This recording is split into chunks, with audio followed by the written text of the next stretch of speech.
Você sabia que o câmbio automático foi inventado por dois brasileiros? E o orelhão? O que dizer do relógio de pulso? No Mundo de Fato de hoje, vamos entender o quão longe os brasileiros contribuíram para invenções que fazem parte do dia a dia de milhões de pessoas no mundo inteiro. Se liga porque o Mundo de Fato está de volta.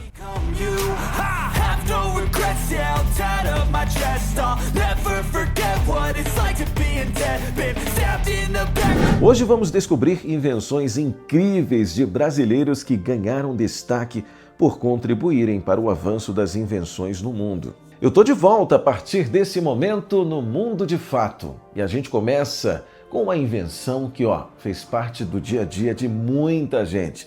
Você já utilizou o cartão telefônico? Sabe o que é isso? Então vem que eu te explico.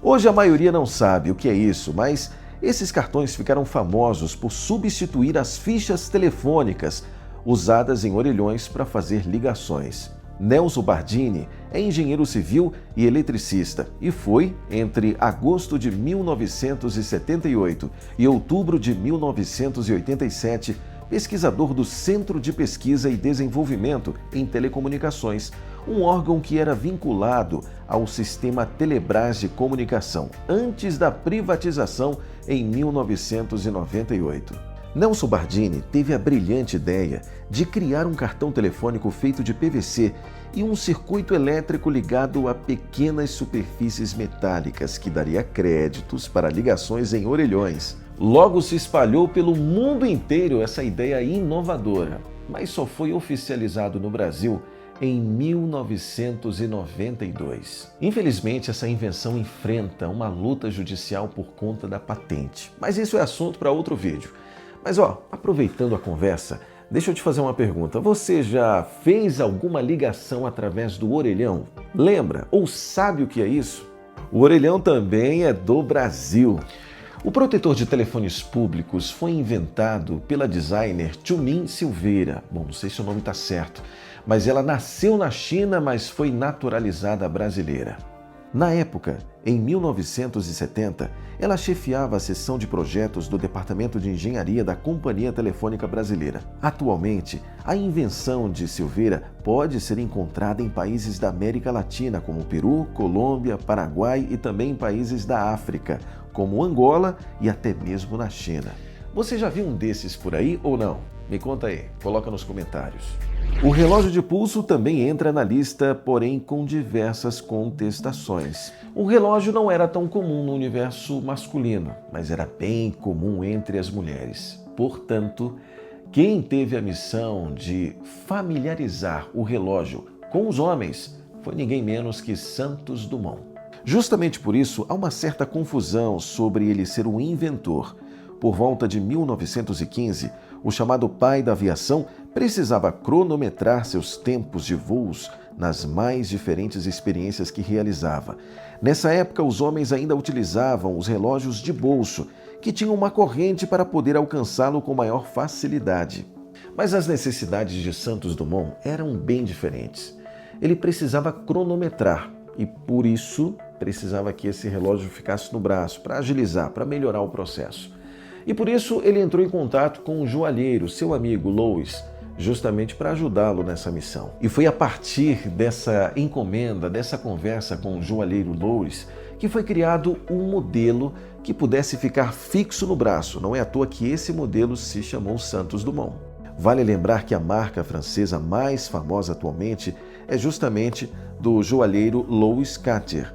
E até hoje, a coleção de relógios de Santos Dumont é vendida, sendo que os relógios produzidos naquela época continuam preservados.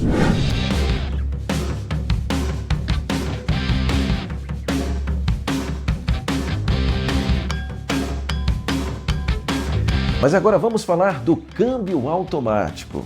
Você está sabendo que é o Brasil que está no meio dessa invenção? Ou não? Se não, está sabendo agora.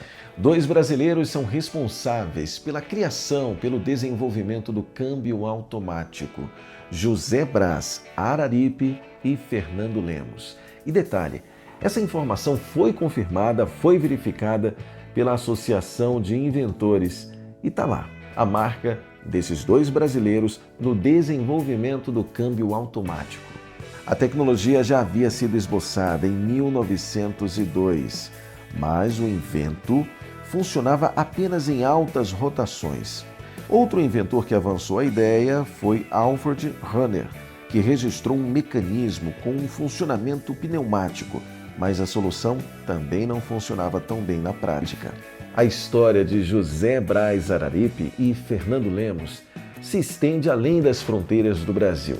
Saiu daqui e foi parar diretamente nos Estados Unidos.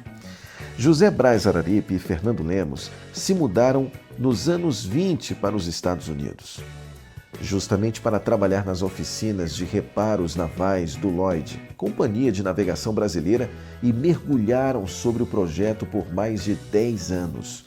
O registro de patentes ocorreu só em 1932 e logo ganhou repercussão. Não é à toa que foi comprado pela General Motors e foi lançada em 1940. A invenção é creditada aos brasileiros nos Estados Unidos. A única dúvida é como foi a remuneração. Em suas pesquisas, o jornalista Fernando Moraes afirmou que algumas fontes asseguram que eles ganharam uma bolada à vista, cerca de $10 mil. Lembrando que $10 mil era uma pequena fortuna na época. Outros dizem que eles receberam um percentual de cada câmbio comercializado. Seja como for, a invenção deles tem contribuído para o avanço dos carros em todo o mundo. Não é à toa que hoje o câmbio automático, pelo menos aqui no Brasil, já tem metade da preferência dos brasileiros. E se você chegou até aqui no finalzinho do vídeo, não esquece de fazer a sua contribuição ativando as notificações depois de fazer a tua inscrição aqui no canal. E na descrição do vídeo você também nos ajuda, encontra um meio para contribuir para esse canal crescer e desenvolver ainda mais, tá bom? Até o próximo vídeo. Tchau!